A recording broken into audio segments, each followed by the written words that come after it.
Hi again, class. This is Ma'am Jane, your advisor, and in this video, I will be explaining Homeroom Guidance Quarter 3, Module 1, entitled I Am Responsible, I Am Effective. So, don't be confused, class, that we have different design, but remember that we have the same content. So, same title, I am responsible, I am effective. So, this is the last module for the fourth quarter. And please answer this one for you to have a complete grade in HR. Okay, so let us now have the objectives in this module. Okay, so at the end of this module, you are expected to first identify the duties and importance of being responsible for oneself and for others. So remember, class, that being responsible is very important because if we are responsible, we are mature enough. Next, number 2. Value the importance of responsibility in shaping oneself and others. So they are connected, 1 and 2, because just like what I said, being responsible is very important. And the last one, create ways to a responsible community for oneself and others. So remember, class, that if Filipino citizens are all responsible, we will have a better community. So, let us now have introduction. So, have you ever made a promise to yourself or to anyone which was difficult to keep? So, we always do that. We keep a promise and then as time goes on, we will not or we can't be able to do such promise. And remember that promises is a commitment to follow.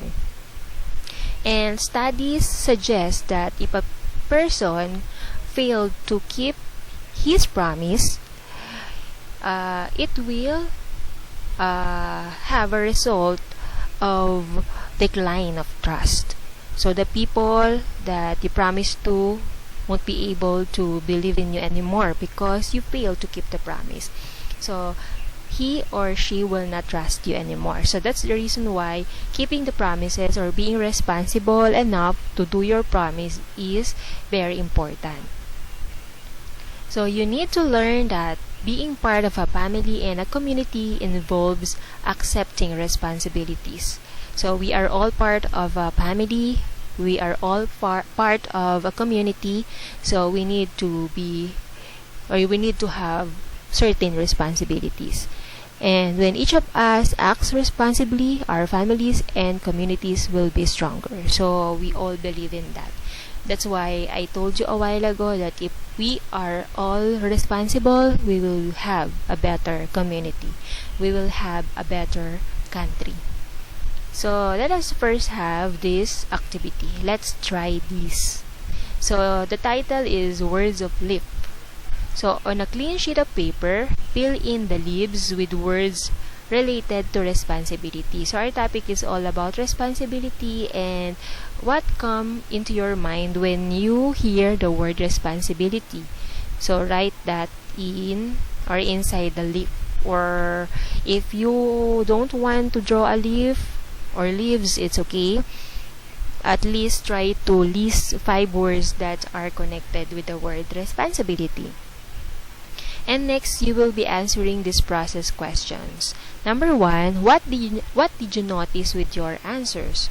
So, do you think your answers are connected with one another, or they are just random answers, or they are just words that come up to your mind when you hear the word responsible and responsibility? Number 2, what word best describes all your answers? So you will summarize all your answer and you will explain that. And the last one, number 3, why is it important to be responsible? Bakit mahalagang maging responsable tayo? Responsable in our tasks, in our family, or responsible citizen in our community? Bakit mahalaga yun? And next, let's explore this. So we have here Be Responsible 101. So it says, help JK solve the following situations to help him adapt to the different kinds of environment. Do this on a clean sheet of paper. So no need to copy this one. All you need to do is to answer in this part. So maybe on your paper, write 1 to 5 and your corresponding answer in certain situation. So the first one, this is the situation. Noah washed his hands with soap and water. He dried his hands.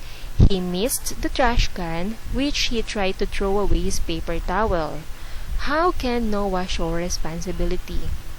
So you will write in here the solution or the answer to this question. Okay? And next, after answering 1 to 5, you need to answer these process questions. First, how do you feel while answering those situations? So just self-explanatory, your feeling. Number 2, what did you notice about the situations? So do you think the situations are true to life, or they are all about doing your responsibility or not? So try to explain your opinion. And next, number 3, do you feel more responsible now because of this activity? Why or why not? Next, keep in mind. So keep in mind is almost the same with what is it part in our module. So you can find here the discussion part in this particular module. So it says that being responsible means being committed to our words and actions every day in our lives. So that is how we show responsibility, or how we show how responsible we are, by doing things that we say, by doing good actions every day. Ayan. So if you want to have a better understanding about this module, you can read this one, and this one is very easy and self-explanatory. Next, let us have you can do it. So you can do it, we have here the directions. Think of a situation in your life, whether as a student, a son or daughter, or as a youth, in where you made responsible choices. Write down the actions you have taken and the lesson it has given you. So try to write here the situation in where you have responsible choices. Namili ka or may choice ka, tas pininindigan mo at naging responsable ka. So you will write here the situation at ano yung natutunan mo in that particular responsible choices. Kasi minsan namimili tayo tapos hindi rin natin paninindigan, di ba, may mga ganon. Kaya this one, kung ano yung pinili mo at paninindigan mo at natuto ka. And what I have learned, so the title is My Actions, My Responsibility. So list down your responsibilities at home, school, and in the community, and providing them as many possible helpful actions as you can. Use the given template as your guide. Do this on a sheet of paper. So what is your responsibility at home? What is your responsibility at school? And what is your responsibility at the community? And in this part, what are your actions? What are you going to do? For example, your responsibility at home is to wash the dishes. So what are you going to do? You will help your mother to wash the dishes every lunch and dinner. Okay? Next, share your thoughts and feelings. So the title is Stairs to Becoming Responsible. So being responsible is a step-by-step process. Yes, we need to be responsible one step at a time, no?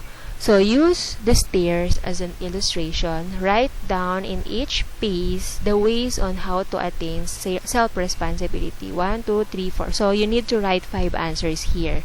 So what are the things? Ano yung mga gagawin mo or mga step na gagawin mo for you to have or for you to develop self-responsibility? Para maging responsable ka, ano yung mga steps na dapat mong gawin? So you need to list at least 5 steps on how you will attain self-responsibility.